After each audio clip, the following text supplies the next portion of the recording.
तूफानी रात और अनजान सहारा। दिल्ली के मुखर्जी नगर में रहने वाला रोहित यूपीएससी की मुख्य परीक्षा का तैयारी कर रहा था। एक शाम जब वह लाइब्रेरी से देर रात लौट रहा था, अचानक मूसलाधार बारिश शुरू हुई। तेज हवा और बिजली की कड़कड़ाहट के बीच रोहित का छाता उड़ गया और वह पूरी तरह भीग गया। ठंड से कांपते हुए उसने सहारा के लिए पास के पुराने लेकिन खूबसूरत बंगले का दरवाजा खटखटाया। दरवाजा रागिनी ने खोला, जो एक बहुत खूबसूरत और शांत देखने वाली महिला थी। रागिनी ने कुछ साल पहले एक सड़क दुर्घटना में अपने पति को खो दिया था और तब से वह उस बड़े घर में अकेले रहती थी। रोहित की हालत देख रागिनी का दिल फिसल गया। उसने इंसानियत के नाते रोहित को अंदर बुलाया, उसे सूखने के लिए तौलिया और अपने स्वर्गीय पति के साफ कपड़े पहनने को दिया। बातों का सिलसिला और बढ़ी नजदीकियां। रोहित जब कपड़े बदल कर आया तो रागिनी ने उसके लिए गरम गरम चाय और पकौड़े बनाए। दोनों डाइनिंग रूम में बैठकर बात करने लगे। रोहित ने बताया कि वह अपने सपनों को पूरा करने के लिए दिन रात मेहनत कर रहा है। वहीं रागिनी ने अपनी अकेलेपन और अतीत के दर्द को साझा किया। रोहित की बातों में एक अजीब सा ठहराव और सम्मान था, जिसने रागिनी के सुने दिल में एक नए हलचल पैदा कर दी। रात बढ़ने के साथ साथ बाहर का तूफान और तेज हो गया। बिजली चली गई तो रागिनी ने मोमबत्ती जलाई। मोमबत्ती की मध्यम रोशनी में रागिनी का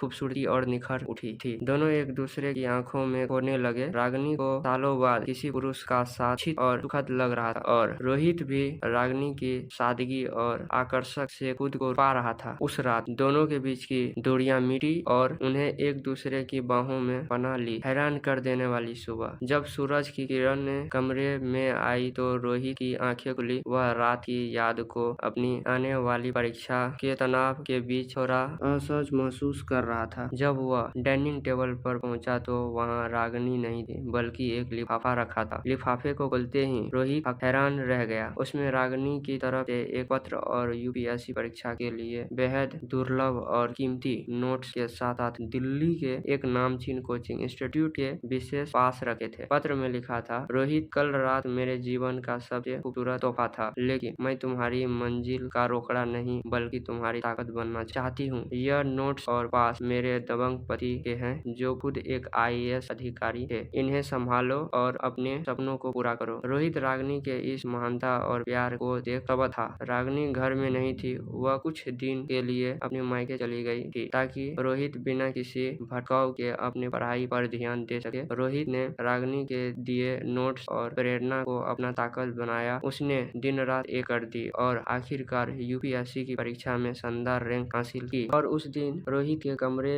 में खुशी का ठिकाना नहीं रहा। उसके दोस्त ने उसे कंधे पर उठा लिया। गांव से कॉल पर उसके माता पिता रो पड़े। लेकिन इस सारी चकाचौंध के बीच रोहित की आंखें किसी और को ढूंढ रही थी। उसने तुरंत अपना बैग पैक किया, लेकिन इस बार वह कोई साधारण छात्र नहीं था। वह इस देश का एक भावी आईएएस अधिकारी थे। 2 दिन बाद दिल्ली में फिर से वैसा ही मौसम था। हल्की हल्की बारिश हो रही थी। रागिनी अपने बंगले के बरामदे में बैठ चाय की चुस्की ले रही थी। उसकी आंखें गेट की तरफ थी, जैसे वह सालों से किसी का इंतजार कर रही हो। तभी गेट के सामने एक चमचमाती हुई सफेद गाड़ी आकर रुकी, जिसके ऊपर नीली पीली बत्ती और आगे भारत सरकार की नेम प्लेट लगी थी। गाड़ी का दरवाजा खुला और उसमें से सूट बूट पहने रोहित बाहर निकला। रोहित को देखकर रागिनी के हाथ का चाय का कप छूटकर फर्श पर गिर गया। उसकी आंखों से आंसुओं का सैलाब उमड़ पड़ा। रोहित धीरे धीरे चलकर बरामदे में आया। उसने रागिनी के सामने जाकर अपने घुटनों के बल बैठकर उसका हाथ थाम लिया। रागिनी जी, उस तूफानी रात में आपने एक भीगे हुए बेबस छात्र को पनाह दी थी और